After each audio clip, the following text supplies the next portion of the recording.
తూర్పు దిక్కున ఆ నక్షత్రం ఎందుకు ఉదయించింది అని తూర్పు జ్ఞానులు పరిశీలిస్తే రాజు గృహంలో ఒక నూతనమైనటువంటి రాజు బహుశా మనల్ని ఏలడానికి పుట్టి ఉంటాడు అన్న లోకపు సంభావన, లోకరీతి ఆలోచన ఆ జ్ఞానులు. ఎందుకంటే లోక జ్ఞానమే వాళ్ళకు సమస్తం. ఆ లోక జ్ఞానం కొద్దీ ఆ ప్రవక్తలు ప్రవచనాలన్నింటినీ ఒక దగ్గరికి చేరిస్తే తప్పక ఈ కాలంలో ఒక రాజు పుట్టనైతున్నాడు.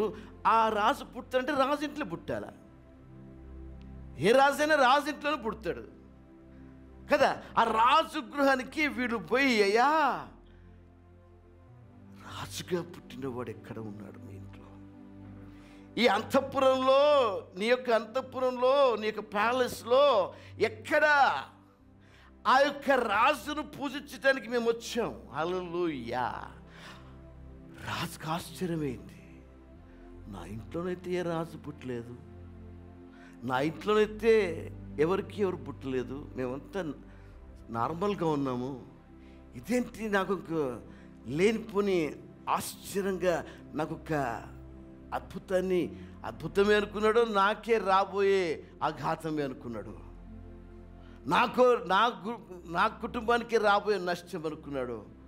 తనన్నాడు, ఒకవేళ ఎక్కడ రాసిందంటే, అయ్యా తూర్పు దిక్కున మరి ఆ యొక్క బెత్లెహేంలో ఒక రాజు పుడుతుందని రాసింది, అది మీరే మీ గృహంలోనే అనుకొని వచ్చినామే అంటే, దానికి ఆ యొక్క జ్ఞానులతో అంటాడు, అయ్యా మీరు పని చేయండి, ఎక్కడ పుడతాడో ఎక్కడుండో మీరు ఎంక్వైరీ చేసి ఆ యొక్క శిశువును ఎక్కడ ఉన్నాడో కనుక్కొని మళ్ళీ నాకు వచ్చి వార్త అందజేయండి, నేను కూడా వెళ్ళి ఆ రాజును నేను పూజిస్తాను, ఆ రాజును ఆయనకు కావలసిన సత్కారాన్ని నేను చేస్తానని ఈ యొక్క జ్ఞానులతో హేరోదు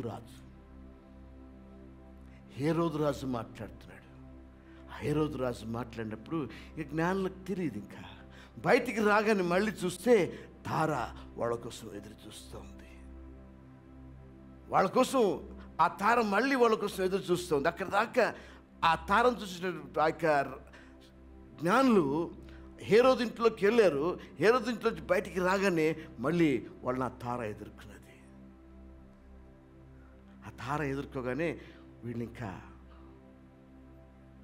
వాళ్ళ గాడిదలపై బయలుదేరేసి ఆ తార ఏ రీతిగా మార్గం చూపిస్తుందో, ఆ తార ఎక్కడికి మార్గం చూపిస్తుందో, ఎట్లా ఆ ఆకాశంలో ప్రయాణం చేస్తుందో, ఆ తారను చూసుకుంటూ, తారను చూచి తూర్పు జ్ఞానులో అన్నయ్య, తారను చూస్తూ తూర్పు జ్ఞానులో అన్నయ్య, తరలినారే బెత్లెహేమో అన్నయ్య.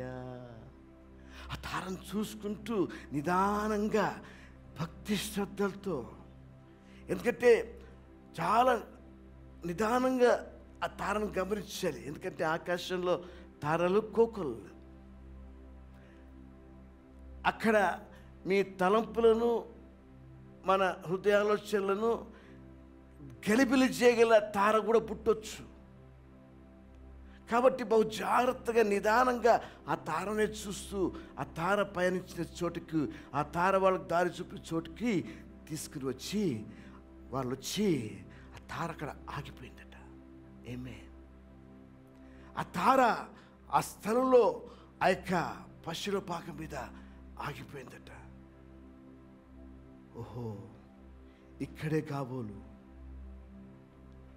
రాజు పుట్టాడని చెప్పేసి, ఇదిగో తూర్పు దేశంలో వారు చూచిన నక్షత్రం ఆ శిశువు ఉండిన చోటికి మీదుగా వచ్చి నిలుచు వరకు వారికి ముందుగా నడిచిన ఆ నక్షత్రాన్ని చూసి వాళ్ళు అత్యానంద భరితులై ఇంట్లోకి వెళ్ళగానే అక్కడ వెలుగుతో